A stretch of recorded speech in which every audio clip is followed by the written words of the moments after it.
ನ್ಯಾಯಾಧೀಶರುಗಳ ನೇಮಕದ collegium system ಅನ್ನು ಕೂಡ ಅದಕ್ಕೂ ಕೂಡ ತಿಲಾಂಜಲಿ ಇಡುವಂತಹ ಘೋಷಣೆ. ನ್ಯಾಯಾಧೀಶರ ವಿರುದ್ಧದ ಆರೋಪಗಳ ವಿಚಾರಣೆಗೆ ಪ್ರತ್ಯೇಕ ಆಯೋಗ ರಚಿಸುವಂತಹ ಘೋಷಣೆ. ಇದೆಲ್ಲ ಜಸ್ಟ್ ಟ್ರೈಲರ್ ಮಾತ್ರ. ನಮಸ್ಕಾರ ವೀಕ್ಷಕರೇ, ನಿಜವಾಗಿಯೂ ಇದೊಂದು ಐತಿಹಾಸಿಕ ಸಾಹಸ ಅಂದರೂ ಕೂಡ ತಪ್ಪಾಗಲಿಕ್ಕಿಲ್ಲ. ಈ ಒಂದು ಘೋಷಣಾ ಪತ್ರವನ್ನು ತಯಾರಿಸುವುದು ಅಷ್ಟೇನು ಸುಲಭವಾಗಿರಲಿಲ್ಲ. ಒಂದು ಉದಾಹರಣೆಯನ್ನು ನಿಮ್ಮ ಮುಂದಿಡುತ್ತೇನೆ ನೋಡಿ ವೀಕ್ಷಕರೇ. ಒಬ್ಬ ರೈತ 16 ವರ್ಷಗಳಿಂದ ತನ್ನ ಜಮೀನಿನಲ್ಲಿ ಅತ್ಯಂತ ಪರಿಶ್ರಮದಿಂದ ದುಡಿದು ಖರ್ಚನ್ನು ಮಾಡಿ ಕೃಷಿಯನ್ನ ಬೆಳೆದು ಅದನ್ನ ಕಣ್ಣಲ್ಲಿ ಕಣ್ಣಿಟ್ಟು ಕಾಪಾಡಿಕೊಂಡು ಸಂರಕ್ಷಿಸಿಕೊಂಡು ತನ್ನ ಕುಟುಂಬವನ್ನ ಸಾಕುತ್ತಿದ್ದಾನೆ ಅಂದ್ಕೊಳ್ಳಿ. ಒಂದು ದಿನ ರಾತ್ರೋರಾತ್ರಿ ಸಡನ್ ಆಗಿ ಹಂದಿಯೋ ಆನೆಯೋ ದಾಳಿ ನಡೆಸಿ ಆತನ ಕೃಷಿ ಎಲ್ಲವನ್ನ ನಾಶ ಮಾಡಿ ಹೋದರೆ ಏನಾಗಬಹುದು? ಒಮ್ಮೆ ಯೋಚಿಸಿ ನೋಡಿ. ಮತ್ತೆ ಆ ರೈತ ತನ್ನ ಜಮೀನಿನಲ್ಲಿ ಬೆಳೆಯನ್ನು ಬೆಳೆಯಬೇಕಾದರೆ ಸಾಹಸ ಪಡಬೇಕಾಗುತ್ತದೆ. ಎರಡನೇ ಬಾರಿ ಆ ರೈತ ಚಿಂತಿಸುವಂಥದ್ದು, ಕೃಷಿಯನ್ನು ಬೆಳೆಯುವುದಕ್ಕಿಂತ ಮುಂಚೆ ಹೇಗೆ ನಾನು ನನ್ನ ಹೊಲವನ್ನು ಸುರಕ್ಷಿತವಾಗಿ ಇಟ್ಕೊಳ್ಬಹುದು, ಏನು ತಡೆಯನ್ನು ಹಂದಿಯೋ ಆನೆಯೋ ನುಗ್ಗದಂತೆ ಏನು ಸಂರಕ್ಷಣೆಯನ್ನು ಮಾಡಬೇಕು ಎಂಬುದಾಗಿದೆ. ಬಹುಶಃ ಕಾಂಗ್ರೆಸ್ ಪಕ್ಷ ಇಂದು ಬಿಡುಗಡೆ ಮಾಡಿದ ತನ್ನ ಪ್ರಣಾಳಿಕೆ ನ್ಯಾಯಪತ್ರ ಓದಿದರೆ ನಿಮಗಿದು ಅರ್ಥವಾಗಬಹುದು. ರಾಹುಲ್ ಗಾಂಧೀಜಿಯವರ ಪ್ರೀತಿಯ ಅಂಗಡಿಯಲ್ಲಿ ಇದೀಗ ಭರಪೂರ ಕೊಡುಗೆಗಳು ಘೋಷಣೆಯಾಗಿರುವಂಥದ್ದು. ನ್ಯಾಯಾಧೀಶರುಗಳ ನೇಮಕದ ಕೊಲಿಜಿಯಂ ಸಿಸ್ಟಮ್ ಅನ್ನು ಕೂಡ ಅದಕ್ಕೂ ಕೂಡ ತಿಲಾಂಜಲಿ ಇಡುವಂತಹ ಘೋಷಣೆ. ನ್ಯಾಯಾಧೀಶರ ವಿರುದ್ಧದ ಆರೋಪಗಳ ವಿಚಾರಣೆಗೆ ಪ್ರತ್ಯೇಕ ಆಯೋಗ ರಚಿಸುವಂತಹ ಘೋಷಣೆ. ಇದೆಲ್ಲ ಜಸ್ಟ್ ಟ್ರೈಲರ್ ಮಾತ್ರ. ಅಂದರೆ ದೇಶದ ಪ್ರಜಾಪ್ರಭುತ್ವ ಮತ್ತು ಜನರ ಸ್ವಾತಂತ್ರ್ಯವನ್ನು ಸಂರಕ್ಷಿಸಲು ನಿಜವಾದ ಅರ್ಥದಲ್ಲಿ ಸಾಂವಿಧಾನಿಕ ಸಂಸ್ಥೆಗಳ ಸ್ವಾಯತ್ತತೆಯನ್ನು, ಸ್ವಾತಂತ್ರ್ಯವನ್ನು ರಾಜಕೀಯ ಮುಕ್ತಗೊಳಿಸಿ ಸಶಕ್ತಗೊಳಿಸಲು ಬೇಕಾದ ಎಲ್ಲ ಯೋಜನೆಗಳನ್ನು ಕಾಂಗ್ರೆಸ್ ಪ್ರಣಾಳಿಕೆ ಹೊಂದಿರುವಂಥದ್ದು. ಎಲ್ಲಿವರೆಗೆಂದರೆ ವೀಕ್ಷಕರೇ, ಸಂಸತ್ತಿನ ಲೋಕಸಭಾ ಅಧ್ಯಕ್ಷರಾಗುವವರನ್ನು ರಾಜಕೀಯ ಮುಕ್ತಗೊಳಿಸುವಂತಹ ಕಾನೂನಿನ ಭರವಸೆ. ಅಷ್ಟೇ ಅಲ್ಲ, ಪಕ್ಷಗಳಿಂದ ಪಕ್ಷಗಳಿಗೆ ಹಾರುವ ರಾಜಕಾರಣಿಗಳಿಗೆ ಕಡಿವಾಣ ಹಾಕುವ ಕಾನೂನು ತರುವಂತಹ ಗ್ಯಾರಂಟಿ ಕೊಟ್ಟಿರುವಂಥದ್ದು. ಇದಂತೂ ದೇಶದ ಪ್ರತಿಯೊಬ್ಬ ಜನ ಆಗ್ರಹಿಸಿರುವ ವಿಚಾರ. ಯಾಕೆಂದರೆ ನಾಗರಿಕ ಮತದಾರರು ಚಲಾಯಿಸುವಂಥ ಮತವನ್ನು ಮಾರಿ ದುಡ್ಡು ಮಾಡುವಂಥ ಒಂದು ಥರದ ನೀಚ ಕೆಲ ಶಬ್ದಗಳನ್ನು ಉಪಯೋಗಿಸಿದರೆ ಬಹುಶಃ ಯೂಟ್ಯೂಬ್ ಸೆನ್ಸರ್ ಮಾಡುವಂಥ ಕಾರಣ ಅದನ್ನು ಉಪಯೋಗಿಸುವುದಿಲ್ಲ. ಅಷ್ಟು ಕೂಡ ನೀಚ ಕೃತ್ಯ ದೋಖಾ ಜನರ ಪಾಲಿಗೆ ಮಾಡುವಂಥದ್ದು. ಅದನ್ನು ತಡೆಯುವ ತಿದ್ದುಪಡಿ ತರುವಂತಹ ಬಗ್ಗೆ ಕಾಂಗ್ರೆಸ್ ಗ್ಯಾರಂಟಿ ಕೊಟ್ಟಿರುವಂಥದ್ದು. ಜೊತೆಗೆ ನಿರಂತರವಾಗಿ ಕಾಂಗ್ರೆಸ್ಸನ್ನು ಕಡೆಗಣಿಸಿ ಅದರ ವಿಚಾರಗಳನ್ನೇ ಜನರಿಗೆ ತೋರಿಸದೆ, ಒಂದು ರೀತಿಯಲ್ಲಿ ಹೇಳೋದಾದರೆ ವೀಕ್ಷಕ ಬಂಧುಗಳಿಗೂ ಕೂಡ ದ್ರೋಹ ಬಗೆಯುತ್ತಿದ್ದಂತಹ ಮೀಡಿಯಾಗಳಿಗೂ ಬೆನ್ನೆಲುಬಾಗಿ ಅವರ ಸ್ವಾತಂತ್ರ್ಯವನ್ನು ಕಾಪಾಡುವ ಭರವಸೆ ಕಾಂಗ್ರೆಸ್ ಕೊಟ್ಟಿರುವಂಥದ್ದು. ಈ ಗ್ಯಾರಂಟಿ ಸೋಷಿಯಲ್ ಮೀಡಿಯಾಗಳಾದ ಯೂಟ್ಯೂಬ್, ಫೇಸ್ಬುಕ್, ಇನ್ಸ್ಟಾಗ್ರಾಮ್ಗಳಿಗೂ ಕೂಡ ಅನ್ವಯಿಸುತ್ತದೆ. ಸೋಷಿಯಲ್ ಮೀಡಿಯಾಗಳ ಮೇಲೆ ಇರುವ ಹಿಡಿತಗಳನ್ನು ಸ್ವತಂತ್ರಗೊಳಿಸಿ ಮುಕ್ತಗೊಳಿಸುವಂತಹ ಭರವಸೆ ಕೊಟ್ಟಿರುವಂಥದ್ದು. ಇದು ನಿಜವಾಗಿಯೂ ಕೂಡ ನಮ್ಮ ಸಂವಿಧಾನವನ್ನು ಬಹಳ ಗಟ್ಟಿಗೊಳಿಸುವಂತಹ ಒಂದು ಪ್ರಣಾಳಿಕೆಯಾಗಿದೆ. ಸುಪ್ರೀಂ ಕೋರ್ಟಲ್ಲೇ 2 ವಿಭಾಗವನ್ನು ಮಾಡುವ ಯೋಜನೆ ಕಾಂಗ್ರೆಸ್ ಮುಂದಿಟ್ಟಿರುವಂಥದ್ದು. ಒಂದು ಸಾಂವಿಧಾನಿಕ ನ್ಯಾಯಾಲಯ, ಮತ್ತೊಂದು ಮೇಲ್ಮನವಿ ನ್ಯಾಯಾಲಯ. ನಾನು ಯಾಕೆ ಐತಿಹಾಸಿಕ ಮತ್ತು ಸಾಹಸಿಕ ಅಂತ ಕರೆದಿದ್ದೆಂದು ನಿಮಗೀಗ ಅರ್ಥವಾಗುತ್ತಿರಬಹುದು. ವೀಕ್ಷಕರೇ, ನ್ಯಾಯಾಧೀಶರುಗಳ ಆಯ್ಕೆಯಲ್ಲಿ ಕೂಡ ಜಾತಿಯಾಧಾರಿತ ಸಾಮಾಜಿಕ ನ್ಯಾಯ ಖಾತರಿಪಡಿಸುವಂತಹ ಭರವಸೆ ಕೊಟ್ಟಿರುವಂಥದ್ದು. ಈ ಭರವಸೆ ಭಾರತೀಯನನ್ನು ಒಬ್ಬ ಸಶಕ್ತ ನಾಗರಿಕನನ್ನಾಗಿಸುವ ಎಲ್ಲ ಗ್ಯಾರಂಟಿಯನ್ನು ಇದೀಗ ಕಾಂಗ್ರೆಸ್ ಕೊಟ್ಟಿರುವಂಥದ್ದು. ಎಂಥ ಭಾರತದ ಪರಿಕಲ್ಪನೆ ಇದರಲ್ಲಿದೆ ಅಂದರೆ, ಸದನದ 2 ಮನೆಗಳು ವರ್ಷದಲ್ಲಿ 100 ದಿನ ಕಡ್ಡಾಯವಾಗಿ ಚರ್ಚೆ ನಡೆಸಬೇಕಾಗುತ್ತದೆ. ಅಂದರೆ ಜನರ ಸಮಸ್ಯೆಗಳ ಬಗ್ಗೆ ವರ್ಷದಲ್ಲಿ 100 ದಿನ ಚರ್ಚೆಯನ್ನು ನಡೆಸಬೇಕಾಗುತ್ತದೆ. ನೆನಪಿದೆಯಾ ವೀಕ್ಷಕರೇ? ಮಹುವಾ ಮೈತ್ರಾ ಅವರ ಸದಸ್ಯತನವನ್ನು ಕೇವಲ ಧ್ವನಿಮತದಲ್ಲಿ ರದ್ದುಪಡಿಸಲಾಗಿತ್ತು. ಈಗ ಕಾಂಗ್ರೆಸ್ ಕೊಟ್ಟ ಭರವಸೆಯಂತೆ ಸದನದಲ್ಲಿ ವಿಪಕ್ಷಗಳು ನಿರ್ಣಯಿಸುವಂತಹ ವಿಚಾರದಲ್ಲಿ ಚರ್ಚೆ ನಡೆಸಲು ದಿವಸಗಳನ್ನು ಮೀಸಲಿಡಲಾಗುತ್ತದೆ. ಪ್ರಪಂಚದ ಬಹುತೇಕ ದೇಶಗಳಲ್ಲಿ ವ್ಯವಸ್ಥೆ ಇದೆ. ಆದರೆ ನಮ್ಮ ಸದನವನ್ನು ಮೋದಿಜಿ ನಡೆಸಿಕೊಂಡಂಥ ರೀತಿ ನೀವೆಲ್ಲ ನೋಡಿದ್ದೀರಿ. ಇದೀಗ ಭಾರೀ ಸಂಸದೀಯ ಸುಧಾರಣೆಯ ಭರವಸೆ ಜನರ ಮುಂದಿಡಲಾಗಿದೆ. ಚುನಾವಣೆ EVM ಮುಖಾಂತರವೇ ನಡೆಸಲಾಗುತ್ತದೆ. ಆದರೂ ಕೂಡ VVPATಯ ಎಲ್ಲ ಪ್ರಿಂಟ್ಗಳನ್ನು ಎಣಿಸಲಾಗುವುದೆಂಬಂಥ ಗ್ಯಾರಂಟಿಯನ್ನು ಕಾಂಗ್ರೆಸ್ ಕೊಟ್ಟಿರುವಂಥದ್ದು. ಚುನಾವಣಾ ಆಯೋಗ, CAG ಸಮೇತ ಎಲ್ಲ ಸರ್ಕಾರಿ ಸಂಸ್ಥೆಗಳನ್ನು ಸ್ವಾಯತ್ತಗೊಳಿಸುವ, ಸ್ವತಂತ್ರಗೊಳಿಸುವ ಭರವಸೆ ಜನರ ಮುಂದಿಟ್ಟಿದೆ. ಮೋದಿಜಿ ರದ್ದುಗೊಳಿಸಿದಂಥ ಯೋಜನಾ ಆಯೋಗವನ್ನು ಪುನಃಸ್ಥಾಪಿಸಲಾಗುವುದು. ದೇಶದ ಎಲ್ಲ ವರ್ಗದ ಜನರನ್ನು ಭಯದಿಂದ ಮುಕ್ತಗೊಳಿಸುವಂತಹ ಭರವಸೆ ನೀಡಲಾಗಿದೆ. ಅಭಿವ್ಯಕ್ತಿ ಸ್ವಾತಂತ್ರ್ಯವನ್ನು ಖಾತರಿಪಡಿಸುವಂತಹ ಭರವಸೆ ಕೊಡಲಾಗಿದ್ದು, ಇಂದು ದೇಶದಲ್ಲಿ ನಮ್ಮ ಚಾನೆಲ್ ಯಾವಾಗ ಬಂದಾಗುತ್ತದೋ ಅಂತ ಆತಂಕದಲ್ಲಿದ್ದಂಥ ಎಲ್ಲ ಯೂಟ್ಯೂಬರ್ಗಳಲ್ಲಿ ಕೂಡ ಆಶಾವಾದ ಮೂಡಿರುವಂಥದ್ದು. ಈಗಾಗಲೇ ಬೋಲ್ತಾ ಹಿಂದೂಸ್ತಾನ್ ಅನ್ನೋ ಯೂಟ್ಯೂಬ್ ಚಾನೆಲನ್ನು ಏಕಾಏಕಿ ಬಂದ್ ಮಾಡಿಸಿರುವಂಥದ್ದು ನಿಮಗೆಲ್ಲ ಗೊತ್ತಿರಬಹುದು. ರಾಹುಲ್ ಗಾಂಧಿ ಕೂಡ ಇಂದಿನ ಈ ಚುನಾವಣೆಯನ್ನು ಈಗಿನ ಕ್ರಿಕೆಟ್ ಪಂದ್ಯಗಳ ಮಾದರಿಯಲ್ಲಿ ಮಾಡಲಾಗುತ್ತದೆ, ಅದೊಂದು ರಿಗ್ಡ್ ಮ್ಯಾಚ್ ಆಗಿದೆ, ನನ್ನ ಯೂಟ್ಯೂಬ್ ನೋಡಿ ಫೇಸ್ಬುಕ್ ನೋಡಿ ಎಲ್ಲವನ್ನೂ ಕೂಡ ರಿಸ್ಟ್ರಿಕ್ಟ್ ಮಾಡಿ ಕಂಟ್ರೋಲ್ ಮಾಡಿ ಜನರಿಗೆ ತಲುಪದಂತೆ ಮಾಡಲಾಗಿದೆ ಅಂತ ಹೇಳಿರುವಂಥದ್ದು. ಮುಂದುವರಿದು ಗಾಂಧಿ ಹೇಳುತ್ತಾರೆ, ಈ ಚುನಾವಣೆ 5% ವ್ಯಾಪಾರಿಗಳು ಮತ್ತು 95% ಭಾರತೀಯ ಸಾಮಾನ್ಯ ಜನರ ನಡುವಿನ ಚುನಾವಣೆಯಾಗಿದೆ. ಆದ್ದರಿಂದ ಸಂವಿಧಾನ ಮತ್ತು ಪ್ರಜಾಪ್ರಭುತ್ವ, ನಾಗರಿಕ ಸ್ವಾತಂತ್ರ್ಯ, ಜನರ ಸ್ವಾಭಿಮಾನ ರಕ್ಷಣೆ ಆಗಬೇಕಾದರೆ ಇದರಲ್ಲಿ ಹೋರಾಡಿ ಗೆಲ್ಲಲೇಬೇಕಾಗಿದೆ ಅಂತ ಗಾಂಧಿ ಜನರಿಗೆ ಕ್ಲಿಯರ್ ಆದಂತಹ ಮೆಸೇಜನ್ನು ಈಗ ಕೊಟ್ಟಿರುವಂಥದ್ದು. ದೇಶದ 98% ಜನರು ಏನು ಆಗ್ರಹಿಸುತ್ತಿದ್ದಾರೆ ಅದು ನಮ್ಮ ಪ್ರಣಾಳಿಕೆಯಲ್ಲಿದೆ. ಯಾಕೆಂದರೆ ಇದು ಕಾಂಗ್ರೆಸ್ ಪಕ್ಷದ ಪ್ರಣಾಳಿಕೆಯಲ್ಲ, ಇದು ದೇಶದ ಜನರ ಮನಸ್ಸಾಗಿದೆ. ಅವರು ನಮಗೇನನ್ನ ತಿಳಿಸಿದ್ದರೋ ಅದನ್ನು ಬರೆಯಲಾಗಿದೆ ಅಷ್ಟೇ ಅಂದರು ಗಾಂಧಿಯವರು.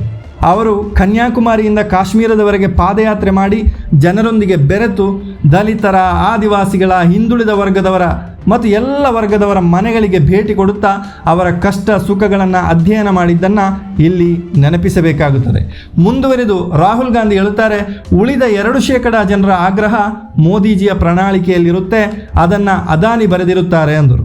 ಎಸ್ ವೀಕ್ಷಕರೇ, ಪ್ರಣಾಳಿಕೆ ಬಗ್ಗೆ ಮುಂದುವರಿಸುವುದಾದರೆ ಜನರ ಪ್ರೈವಸಿ ಹಕ್ಕನ್ನು ಸಂರಕ್ಷಿಸುವಂತಹ ಭರವಸೆಯನ್ನು ಕೊಟ್ಟಿರುವಂಥದ್ದು. ಅಮೆರಿಕ, ಜರ್ಮನಿ ಸೇರಿದಂತೆ ವಿವಿಧ ದೇಶಗಳಿಂದ ಮತ್ತು ವಿಶ್ವಸಂಸ್ಥೆಯಿಂದ ಕೂಡ ಭಾರತದ ಬಗ್ಗೆ ಆತಂಕ ವ್ಯಕ್ತವಾಗಿದ್ದನ್ನು ಗಮನಿಸಿದ್ದೇವೆ. ಇದನ್ನು ಕೂಡ ನೀಗಿಸುವ ವಿಚಾರದಲ್ಲಿ ಯೋಚಿಸಿ ಪ್ರಣಾಳಿಕೆ ತಯಾರಿಸಲಾಗಿರುವಂಥದ್ದು. ಈ ಐತಿಹಾಸಿಕ ಮತ್ತು ಪ್ರಜಾಪ್ರಭುತ್ವ ವ್ಯವಸ್ಥೆಯಲ್ಲಿ ಜನರ ಪರಮಾಧಿಕಾರವನ್ನು ಸಂರಕ್ಷಿಸುವ ಭರವಸೆಯನ್ನು ಕೊಟ್ಟಂಥ ಪ್ರಣಾಳಿಕೆಯನ್ನು ತಯಾರಿಸಿದ 17 ಜನರ ಸಮಿತಿಯ ಅಧ್ಯಕ್ಷರಾಗಿದ್ದವರು ಪಿ ಚಿದಂಬರಂ ಅವರು. ಈ ಪ್ರಣಾಳಿಕೆ ಮಾಧ್ಯಮ ಮಿತ್ರರಿಗಂತೂ ಬಂಪರ್ ಯೋಜನೆ ಆಗಿದೆ. ಮಾಧ್ಯಮಗಳ ಮೇಲೆ ಸರ್ಕಾರದ ನಿಯಂತ್ರಣ ಹಿಂಪಡೆಯುವ, ಮಾಧ್ಯಮ ಮಿತ್ರರ ಉಪಕರಣಗಳನ್ನು ಸೀಸ್ ಮಾಡುವ, ಅವರ ಆರ್ಥಿಕ ಶಕ್ತಿಯನ್ನು ಬಂದ್ ಮಾಡುವ ಅಧಿಕಾರವನ್ನು ಹಿಂಪಡೆಯುವ ಭರವಸೆ ಕೊಟ್ಟಿರುವಂಥದ್ದು. ಇಂಥ ದೂರದೃಷ್ಟಿತ್ವ ಇರುವಂಥ ಪ್ರಣಾಳಿಕೆ ಬಹುಶಃ ಪ್ರಪಂಚದಲ್ಲಿ ಬೇರೆ ಪಕ್ಷಗಳು ಮಾಡಿತ್ತೋ ಅನ್ನೋದು ಅನುಮಾನವಾಗಿದೆ. ಮಾಧ್ಯಮ ಮತ್ತು ನ್ಯಾಯಾಲಯವನ್ನು ಸಂಪೂರ್ಣ ಸ್ವತಂತ್ರಗೊಳಿಸುವಂಥ ಭರವಸೆಯಂತೂ ಅನಿವಾರ್ಯ ಮತ್ತು ಅಭಿನಂದನಾರ್ಹವಾಗಿದೆ. 3 ವರ್ಷದಲ್ಲಿ ಬಾಕಿ ಇರುವಂಥ ನ್ಯಾಯಾಧೀಶರುಗಳ ಹುದ್ದೆ ಭರ್ತಿ ಮಾಡುವ ಭರವಸೆಯನ್ನು ಕೂಡ ಕಾಂಗ್ರೆಸ್ ಕೊಟ್ಟಿದೆ. ಕಾಂಗ್ರೆಸ್ ಅಧ್ಯಕ್ಷ ಮಲ್ಲಿಕಾರ್ಜುನ್ ಖರ್ಗೆ ಮಾತನಾಡುತ್ತಾ, ಪ್ರಧಾನಿ ಮೋದಿಜಿಯವರಿಗೆ ಮಣಿಪುರಕ್ಕೆ ಹೋಗಲು ಭಯ ಇದೆ, ಆದರೆ ರಾಹುಲ್ ಗಾಂಧಿ ಮಣಿಪುರದಿಂದ ಯಾತ್ರೆ ಹೊರಟರು, ಆದ್ದರಿಂದಲೇ ಈಗ ಮೋದಿಜಿಯ ಭಯ ತೊಡೆದು ಹಾಕಲು, ಅವರ ಭಯವನ್ನು ನೀಗಿಸಲು, ಅವರನ್ನು ಭಯಮುಕ್ತಗೊಳಿಸಲು ಕಾಂಗ್ರೆಸ್ ಪ್ರಣಾಳಿಕೆಯಲ್ಲಿ ಜನರನ್ನು ಭಯಮುಕ್ತಗೊಳಿಸುವಂಥ ಭರವಸೆಯನ್ನು ಕೊಡಲಾಗಿದೆ. ವೀಕ್ಷಕರೇ, ಈ ಎಲ್ಲ ಸಾಂವಿಧಾನಿಕ ಸುಧಾರಣೆ ಜೊತೆಗೆ ಬಡವರನ್ನು, ರೈತರನ್ನು, ಕಾರ್ಮಿಕರನ್ನು, ಮಹಿಳೆಯರನ್ನು, ವಿದ್ಯಾರ್ಥಿಗಳನ್ನು ಈ ಬಸವಳಿಕೆಯಿಂದ ತಕ್ಷಣ ರಕ್ಷಿಸುವಂತಹ ಭರವಸೆ ಕೊಡುವಲ್ಲಿ ಕೂಡ ಮಹತ್ವದ ಘೋಷಣೆ ಇದರಲ್ಲಿದೆ. ರೈತರ ಫಸಲಿಗೆ ಸೂಕ್ತ ಬೆಲೆಯ ಗ್ಯಾರಂಟಿ, ರೈತರ ಸಾಲಗಳ ಮನ್ನಾದ ಗ್ಯಾರಂಟಿ, ಮಹಿಳೆಯರ ಖಾತೆಗೆ ನೇರವಾಗಿ ವರ್ಷಕ್ಕೆ 1 ಲಕ್ಷ ರೂಪಾಯಿಯ ಹಣ ಜಮಾವಣೆ ಮಾಡುವಂತಹ ಗ್ಯಾರಂಟಿ, ಕಾರ್ಮಿಕರಿಗೆ ದಿವಸಕ್ಕೆ ಕನಿಷ್ಠ 400 ರೂಪಾಯಿ ವೇತನವನ್ನು ನಿಗದಿಪಡಿಸುವಂತಹ ಗ್ಯಾರಂಟಿ, ಪದವಿ ಪೂರೈಸುವ ಪ್ರತಿ ವಿದ್ಯಾರ್ಥಿಗೆ ಮೊದಲ ಉದ್ಯೋಗದ ಗ್ಯಾರಂಟಿ. ವೀಕ್ಷಕರೇ, ಇದಂತೂ ಒಂದು ಅದ್ಭುತ ಗ್ಯಾರಂಟಿಯಾಗಿದೆ. ಮೊನ್ನೆ ಬಂದಂಥ ವರದಿಯೊಂದು ನಮ್ಮನ್ನು ಬೆಚ್ಚಿ ಬೀಳಿಸುವಂತಿತ್ತು.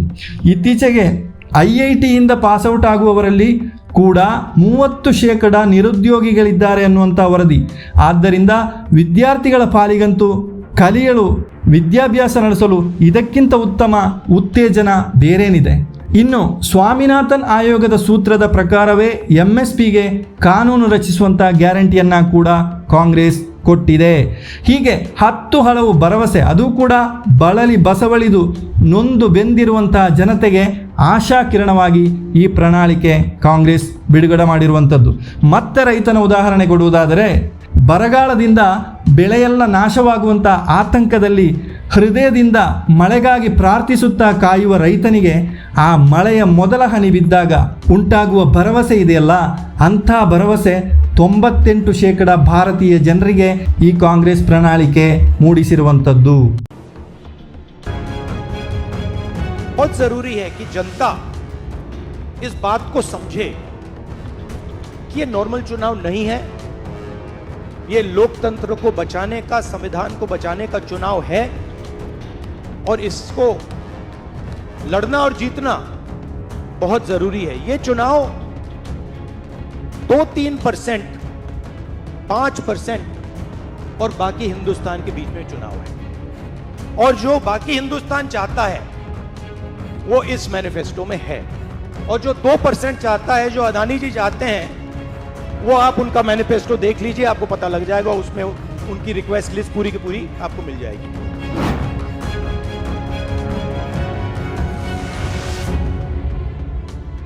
– 2019 में ये शुरू हुआ, आज ये एक तरह पीक पे पहुंच गया है।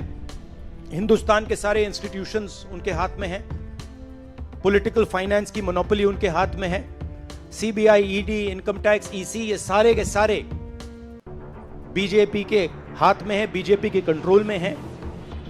तो जैसे मैंने अपने भाषण में कहा, cricket match is a rigged match. Cricket match is not a fair match. उसमें चाहे सोशल मीडिया की बात करें, आप हमारे नेताओं के, ऑपोजिशन नेताओं के सोशल मीडिया देख लीजिए, मेरा यूट्यूब देख लीजिए, मेरा फेस टाइम देख लीजिए, फेसबुक देख लीजिए, इंस्टाग्राम देख लीजिए, तो ये सारा का सारा स्ट्रक्चर कंट्रोल्ड है, रिग्ड है। इसलिए बहुत जरूरी है कि जनता इस बात को समझे कि ये नॉर्मल चुनाव नहीं है, ये लोकतंत्र को बचाने का, संविधान को बचाने का चुनाव है और इसको लड़ना और जीतना बहुत जरूरी है। ये चुनाव 2-3%, 5% और बाकी हिंदुस्तान के बीच में चुनाव है और जो बाकी हिंदुस्तान चाहता है वो इस मैनिफेस्टो में है और जो 2% चाहता है, जो अदानी जी चाहते हैं, वो आप उनका मैनिफेस्टो देख लीजिए, आपको पता लग जाएगा। उसमें उनकी रिक्वेस्ट लिस्ट पूरी की पूरी आपको मिल जाएगी। इसीलिए आप तमाम को मैं धन्यवाद अर्पित करता हूं कि आप ऐसे वक्त जो हमको साथ दे रहे हैं, जिस वक्त लोग डर डर के चंद लोग भाग जा रहे हैं। वो डरने वाले कौन है? जो आदमी कुछ चोरी करता है वही डरता है। जो आदमी ठीक है, अपने उसूलों पे खड़ा है, उसको कोई नहीं डराता। अगर डराएगा तो भी वो उसूलों पे ठहरे हुए लोग डरेंगे नहीं। तो इसीलिए हम लोग डरने वाले नहीं। हमारे नेता श्रीमती सोनिया गांधी जी, राहुल गांधी जी, डर उनमें नहीं है और डर का नाम भी नहीं है और डर ये शब्द उनके पास नजदीक आता नहीं। वो डर सिर्फ मोदी को है, क्योंकि वो हमारे लोगों को ले लेके 400 पार बोलते फिर रहा है। अरे मणिपुर जैसे एरिया में नहीं जा सके, देश में विदेश में 14 फेरियां लगाए, देश में इलेक्शन का प्रचार सरकारी फंड से किया गया, सरकारी वैन से किया गया, लेकिन मणिपुर वो देखे नहीं। क्यों नहीं गए भाई? आपकी तो 56 इंच की छाती है, आपको डर कुछ भी नहीं है। हाँ, आप जा सकते हैं, लेकिन वहां हमारे नेता राहुल गांधी जी जा सकते हैं लोगों के साथ। आप क्यों नहीं जा सकते? क्योंकि आपको डर है और डरने वाला आदमी देश की भलाई कभी नहीं करता। बाय चांस आया। न्याय पत्र हिंदुस्तान की आवाज है। न्याय पत्र लोगों की आशाओं का, उनकी अपेक्षाओं का प्रतिबिंब है। हमने भारत जोड़ो यात्रा में और भारत जोड़ो न्याय यात्रा में जो लोगों की आवाज सुनी, उनकी अपेक्षाएं, उनकी आशंकाओं को सुना, उनके डर को सुना, उसके आधार पर हमने ये न्याय पत्र बनाया है। इसके 5 बड़े पिलर हैं: नारी न्याय, युवा न्याय, किसान न्याय, श्रमिक न्याय और हिस्सेदारी न्याय। और हमारा मानना है कि जो देश की समस्याएं हैं उनका निवारण है ये न्याय पत्र। और इस न्याय पत्र में ऐसी बहुत सारी बातें हैं जिससे 10 साल का जो अन्याय काल है वो तुरंत खत्म होगा। हाथ बिल्कुल हालात बदलेगा और मुझे ऐसा लगता है हर वो व्यक्ति जो कामकाज करता है या अदरवाइज हाथ ही आपका जीवन बदलता है, हाँ आप ही का परिश्रम आपका जीवन बदलता है। तो मुझे ऐसा लगता है कि बहुत अच्छा मैनिफेस्टो है। इस मैनिफेस्टो में किसान के लिए MSP है, इस मैनिफेस्टो में GST से छुटकारा है, इस मैनिफेस्टो में कर्जा माफ़ी है, युवाओं के लिए 30 लाख सरकारी नौकरियां हैं, युवाओं के लिए स्टाइपेंड है, महिला के लिए 50% आरक्षण है नौकरियों में, गरीब महिलाओं के लिए महालक्ष्मी है, श्रमिक के लिए 25 लाख की एक हेल्थ योजना है, हिस्सेदारी न्याय में हम गिनती कराने की बात कर रहे हैं। बहुत व्यापक दृष्टिकोण से ये मैनिफेस्टो बनाया गया है। कन्हैया जी, आपके हाथ में कांग्रेस पार्टी का न्याय पत्र है, क्या कहें? सबसे पहली बात तो मैं देश के 140 करोड़ लोगों को बधाई देना चाहता हूं कि रोज़ बरोज़ जिस बदहाली का वो सामना करते हैं, जिस समस्या का वो सामना करते हैं, जो अन्याय अपने साथ होते हुए वो महसूस करते हैं, उस आवाज़ को इस न्याय पत्र में शामिल किया गया है। यह न्याय पत्र कांग्रेस पार्टी का संकल्प है कि इस देश में जो अन्याय हो रहा है उस अन्याय से इस देश को मुक्ति दिलाना है और समाज के हर वर्ग, हर तबके का जो सवाल है उस सवाल को, उस समस्या को इसमें उठाया गया है और सिर्फ समस्याओं का जिक्र नहीं किया गया है बल्कि समाधान क्या हो सकता है, हल क्या हो सकता है, निराकरण क्या हो सकता है, उसका वर्णन इसके अंतर्गत किया गया है। और आप कोई वर्ग उठा करके देख लीजिए, जब हम कहते हैं 140 करोड़ लोग, तो कौन हैं वो 140 करोड़ लोग? वो 140 करोड़ लोग हैं इस देश के किसान, इस देश के नौजवान, इस देश की महिलाएं, इस देश के मजदूर, इस देश के तमाम अलग अलग वर्ग, जाति, समूह, धर्म के लोग, और चाहे वो मिडिल क्लास लोग हों, चाहे बिजनेस कम्युनिटी हो, चाहे वो नौकरी करने वाले लोग हों, चाहे छोटा मोटा रोजगार करने वाले लोग हों, तमाम लोगों की समस्याओं को इसमें समाहित किया गया है। और अलग अलग न्याय के माध्यम से किसान न्याय, नारी न्याय, महिला न्याय, श्रमिक न्याय, युवा न्याय, हिस्सेदारी न्याय, राज्य न्याय, संवैधानिक न्याय, तमाम टॉपिक के तहत जो है देश के आम लोगों के न्याय को इसके अंतर्गत उल्लेखित किया गया है और उस न्याय को हम कैसे प्राप्त करेंगे उसका रास्ता सुझाया गया है। और आज हमारे नेता राहुल जी ने कहा कि ये जो न्याय पत्र है इसको हमने लिखा है, इसको असल बनाया है इस देश के लोगों ने, तो ये आवाज़ है इस देश के 140 करोड़ लोगों की और उनकी जो समस्याएं हैं उसके समाधान की, निराकरण की। ऐतिहासिक न्याय पत्र होगा, घोषणा पत्र होगा, क्योंकि कश्मीर से कन्याकुमारी से कश्मीर गए राहुल जी, मणिपुर से मुंबई गए, लाखों लोगों से मिले, उसके बाद ये न्याय पत्र बना। देखिए, ये जो न्याय पत्र है, सबसे पहली बात, ये एक ऑर्गेनिक डॉक्यूमेंट है और आज जो है राष्ट्रीय अध्यक्ष मल्लिकार्जुन खड़गे जी ने याद दिलाया देश को कि कांग्रेस पार्टी ने जब पहला घोषणा पत्र जारी किया था आज़ादी के बाद, नेहरू जी ने जिसको लिखा था, तो उस घोषणा पत्र का नाम था व्हाट कांग्रेस स्टैंड्स फॉर, मतलब कांग्रेस किसके लिए खड़ी है। तो वो एक ऐतिहासिक दस्तावेज बना जिसके आधार पे इस देश की 50-60 साल की जो है बुनियाद पड़ी। इस देश का मतलब जो लोग हैं, जो समाज है, जो लोकतंत्र है, जो न्यायपालिका है, वो उस रास्ते पर चला। उसी तरह से ये जो न्याय पत्र है ये आने वाले समय में एक ऐतिहासिक दस्तावेज साबित होने जा रहा है। और मैं आपको याद दिला दूं कि पूरी दुनिया में कहीं फ्रीडम चार्टर निकाला जाता है, अलग अलग तरह के संकल्प पत्र जारी किए जाते हैं, तो अपने आप में एक ऐतिहासिक दस्तावेज है। और देश कैसा होगा, उसका स्वरूप क्या होगा और देश क्या होता है, देश का मतलब होता है इस देश में रहने वाले लोग, तो उनकी समस्याओं को प्राथमिकता दी गई है और उनके जीवन से जुड़ी हुई समस्याएं, चाहे महिलाओं को 1 लाख रुपया देने की बात हो, चाहे नौजवानों को पहली नौकरी पक्की करने की बात हो, चाहे किसानों को उनका फसल का दाम, उचित दाम देने का बात हो, स्वामीनाथन आयोग की सिफारिशों को लागू करने की बात हो, चाहे मजदूरों को 400 रुपये न्यूनतम मजदूरी देने की बात हो, तमाम जो है सवालों को इसके अंतर्गत रखा गया है। और हमको पूरी उम्मीद है कि जब इस न्याय पत्र को जनता ने बनाया है तो इस न्याय पत्र को वो अपने सर आँखों पे बिठाएंगे और इस न्याय पत्र के लिए वो लड़ेंगे, वो संघर्ष करेंगे और ये जनता के संघर्ष का दस्तावेज साबित होगा। क्या कहेंगे आपकी जिस तरह से 10 साल अन्याय काल के रहे, उसका अंत है ये न्याय? देखिए, इस न्याय पत्र के बनने की प्रक्रिया, जैसा कि आपने भी उल्लेख किया कि जो राहुल जी कन्याकुमारी से कश्मीर तक चले, फिर मणिपुर से मुंबई तक चले, तो अलग अलग तबके के लोग आकर के मिलते थे और अपनी समस्याओं को वो बताते थे। और उस समस्या में जो एक चीज़ निकल करके आता था कि हर समूह वर्ग के साथ कोई ना कोई अन्याय हो रहा है। तो अन्याय का जवाब क्या होता है? न्याय। अगर आप कह रहे हैं कि ये अन्याय काल है, तो स्वाभाविक रूप से अगर अन्याय एक संक्रमण है, एक बीमारी है, अन्याय अगर कोरोना है, तो आप समझ लीजिए न्याय पत्र जो है ये वैक्सीन है, ये टीका है, ये सॉल्यूशन है। 10 साल में बीजेपी सत्ता में रही, उसके बाद अब राज्य न्याय की भी मांग होने लगी है। संविधान खतरे में हो गया है, संविधान के साथ भी अन्याय हो रहा है। स्वाभाविक रूप से आप देख लीजिए कि जहाँ जहाँ भाजपा की सरकार नहीं है, उसके चीफ मिनिस्टर अक्सर जो है वो प्रेस कॉन्फ्रेंस करते हैं, दिल्ली आते हैं और कहते हैं कि केंद्र जो है उनके हिस्सा का टैक्स उनको नहीं दे रहा है, जीएसटी का पैसा उनको नहीं दे रहा है, उनको राज्य में जो कर्मचारी हैं उनको वेतन देने के लिए पैसा नहीं है, राज्य का विकास करने के लिए उनके पास फंड नहीं है। तो स्वाभाविक रूप से संघीय ढांचे के ऊपर भी हमला किया जाता है। और आप देखिए कि कितने बेशरम लोग हैं ये भाजपा वाले कि अक्सर जो है उत्तर दक्षिण करना शुरू कर देते हैं। इनका काम ही है समाज को बांटना। तो ये जो बंटवारे की राजनीति है, उस बंटवारे की राजनीति को समाप्त करने के लिए और देश को एकता की सूत्र में पिरो करके रखने के लिए राज्य न्याय की भी बात की गई है, ताकि संघीय ढांचा को बचा करके रखें। मोदी की गारंटी की बात हो रही है उस पर। ये तो पहली बात तो ये जो है ना, ये गारंटी शब्द जो है वो कांग्रेस से चोरी किया है। सबसे पहले गारंटी शब्द जो है वो कांग्रेस पार्टी लेकर के आई, और सिर्फ शब्द जुमला के रूप में नहीं, हकीकत के रूप में। जो गारंटी कांग्रेस पार्टी ने कर्नाटक में दिया उसको लागू किया, राजस्थान में जो दिया उसको लागू किया, हिमाचल में जो दिया उसको लागू कर रहे हैं। तो गारंटी शब्द जो है वो कांग्रेस पार्टी के द्वारा लाया गया है।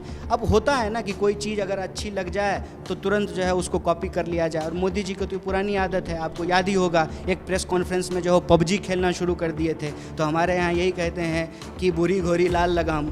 तो इनको कभी कभी जो है इस तरह के शब्दों को से जो है आकर्षित होते हैं और इनको लगता है कि तुरंत जो है उसको अपने कब्जे में ले लिया जाए। लेकिन बोलने से नहीं होता है, करना पड़ता है, ज़मीन पे लागू करना पड़ता है। उसकी क्या गारंटी है? जो गारंटी बोल रहे हैं वो कौन सी गारंटी लागू किए हैं? इससे पहले भी तो उन्होंने जो है गारंटी दी थी ना कि हम सबके खाते में 15 लाख पहुंचाएंगे, 2 करोड़ नौकरी देंगे, सबके लिए पक्का मकान बनाएंगे, किसानों की आमदनी दुगनी करेंगे, बुलेट ट्रेन चलाएंगे, इनकम टैक्स जो है वो समाप्त करेंगे। कौन सी गारंटी उन्होंने पूरा किया है? तो उनको मालूम है कि उनके बाद की कोई गारंटी नहीं है, इसीलिए वो गारंटी ही स्वाभाविक रूप से हाथ ने ही इस देश को बनाया है, हाथ ही इस देश को बचाएगा और हाथ ही इस देश को बेहतर भविष्य की ओर लेकर के जाएगा। हाथ ही बदलेगा हालात। 10 साल के अन्याय काल के खिलाफ कांग्रेस का ये न्याय पत्र है, और मैं अपनी बात इन पंक्तियों के साथ कहना चाहती हूँ कि इसलिए राह संघर्ष की हम चुने कि जिंदगी आंसुओं में नहाई ना हो, शाम सहमी ना हो, रात हो न डरी, भोर की आंख फिर डबडबाई न हो, दम न तोड़े कहीं भूख से बचपना, रोटियों के लिए फिर लड़ाई न हो। इसलिए राह संघर्ष की हम चुने कि जिंदगी आंसुओं में नहाई न हो। तो संघर्ष के रास्ते पर कांग्रेस पार्टी चल रही है, और इस विश्वास के साथ चल रही है कि जो देश में महंगाई की मार है, नौजवान बेरोजगार है, महिलाओं की अस्मिता तार तार है, किसान आत्महत्या करने को लाचार है, सीमा पर लगातार घुसपैठ और प्रहार है, कमज़ोर होता जा रहा हर संवैधानिक अधिकार है, और देश में चारों ओर जुमलों और झूठ की बौछार है। इतनी नाकारा और निकम्मी मोदी सरकार है। इसके विरुद्ध 5 न्याय यानी कि 25 गारंटी लोगों के बीच में संवाद करके, बातचीत करके, उनकी परेशानियों, उनकी मुश्किलों को समझकर निवारण के तौर पे कांग्रेस पार्टी लेकर आई है। मैं समझती हूँ कि एक एयर कंडीशन कमरे में बैठकर अपने मन की बात दूसरों पर थोपना बहुत आसान है, लेकिन जनता की नब्ज टटोलते हुए जन जन की बात को समझकर उसको इस घोषणा पत्र में, इस न्याय पत्र में, हम तो घोषणा पत्र भी नहीं कह रहे हैं, न्याय पत्र कह रहे हैं, इसमें सम्मिलित करने का काम केवल कांग्रेस पार्टी ने करके दिखाया है। चाहे हम महालक्ष्मी योजना की बात करें, जब घर में बिटिया का जन्म होता है तो कहते हैं लक्ष्मी आई है, तो उसको साकार रूप देने के लिए हर गरीब परिवार की एक महिला को हर साल 1 लाख रुपए की सौगात कांग्रेस पार्टी की अगर सरकार में आती है तो वो देगी। आधी आबादी को पूरा हक मिल सके। 30 लाख पद सरकारी नौकरी के खाली पड़े हुए हैं। अगर कांग्रेस पार्टी सत्ता में आती है तो महिलाओं को उसमें आधी भागीदारी मिलेगी, रिजर्वेशन मिलेगा, आरक्षण मिलेगा। इसी तरह आज देखिए, पहले कहा गया कि 2 करोड़ नौकरियां दी जाएंगी। जब नौजवानों ने कहा कि भाई कहाँ हैं 2 करोड़ नौकरियां, तो कहा गया कि ये तो जुमला है, कहा गया कि नाली की गैस से पकौड़े तलिए। तो भर्ती भरोसा जल्द से जल्द 30 लाख पदों पर सरकारी नौकरी की नियुक्ति की जाएंगी। नौजवान जो आज दर दर पे ठोकरें खाने को मजबूर हैं, उनको नौकरी मिलेगी। इसी के साथ साथ मुझे लगता है कि एक बहुत महत्वपूर्ण बात जो राहुल जी बार बार कह रहे हैं, हिस्सेदारी न्याय।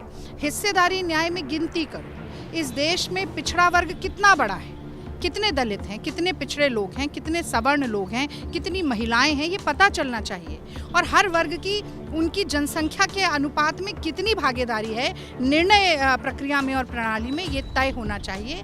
इसीलिए जातिगत जनगणना बहुत ज़रूरी है। ये लगातार हम कह रहे हैं किसानों को न्याय मिल सके, श्रमिकों को न्याय मिल सके। जो MSP की दुहाई दे देकर मांगते मांगते 700 किसानों की शहीदी हो गई और मोदी सरकार के कान में जू नहीं रहेगी, तो MSP को आधार मानते हुए किसानों को माफ़ कीजिएगा, स्वामीनाथन कमीशन की रिपोर्ट को आधार मानते हुए MSP दी जाएगी। ऐसे तमाम बातें हमने की। और अंत में मैं बस ये कहूँगी कि आज लोकतंत्र का गला घोटने का काम मोदी सरकार कर रही है।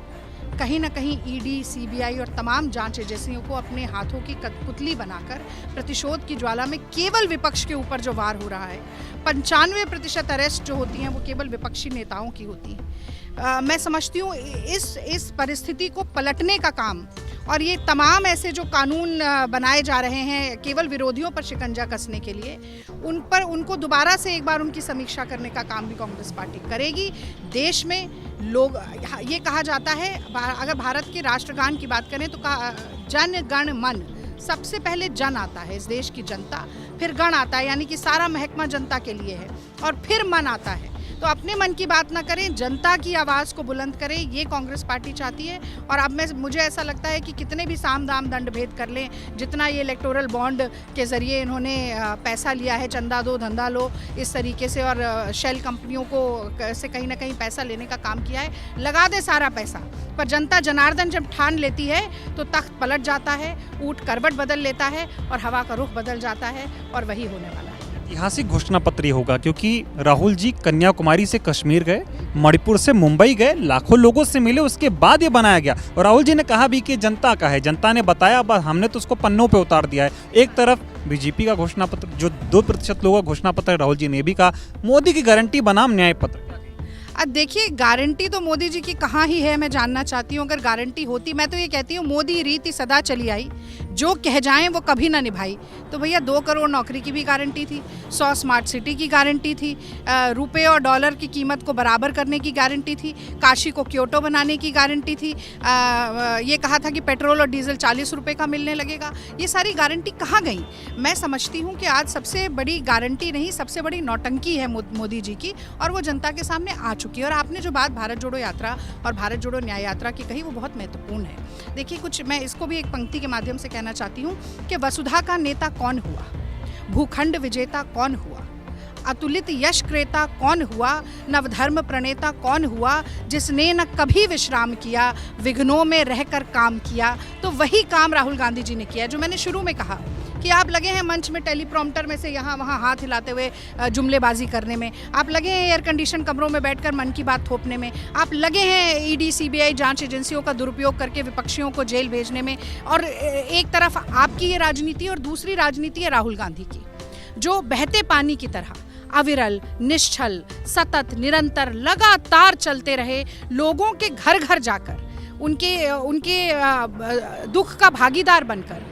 किसी दिन उन्होंने कहा कि मैं देखना चाहता हूं कि एक ट्रक ड्राइवर का जीवन कैसा है, एक किसान का जीवन कैसा है, एक मैकेनिक का जीवन कैसा है। तो अगर हर व्यक्ति की खुशी और दुख में शामिल होने वाला अगर कोई व्यक्ति है, जख्मों पर मलहम लगाने वाला कोई एक नेता है, जनता की आवाज़ को सबसे बड़े न्याय पत्र में शामिल करने वाला कोई नेता है, अपने घुटने के दर्द, पैरों के छाले भूलकर जनता के घर घर जाकर उनके दिल को छूने वाला कोई नेता है, तो वो राहुल गांधी हैं। और बिल्कुल ठीक बात उन्होंने कही कि ये जितना अन्याय जो मैंने गिनाया, वो जो 10 साल में हुआ है, उसके खिलाफ ये न्याय पत्र है। और मोदी जी का तो जो है वो उनके जो वो भाषण में बोलते हैं ना, मित्रों मित्रों, तो जो उनके उद्योगपति मित्र हैं, वो उनका घोषणा पत्र है। और जनतंत्र में जनता की अनदेखी एक बार कर सकते हैं, 2 बार कर सकते हैं, ये काट की हांडी तीसरी बार नहीं चढ़ने वाली। इसीलिए जनता कह रही कि हाथ बदलेगा, हाथ बदलेगा हालात। और दूसरी बात भी कह रही है, कमल का फूल सबसे बड़ी भूल।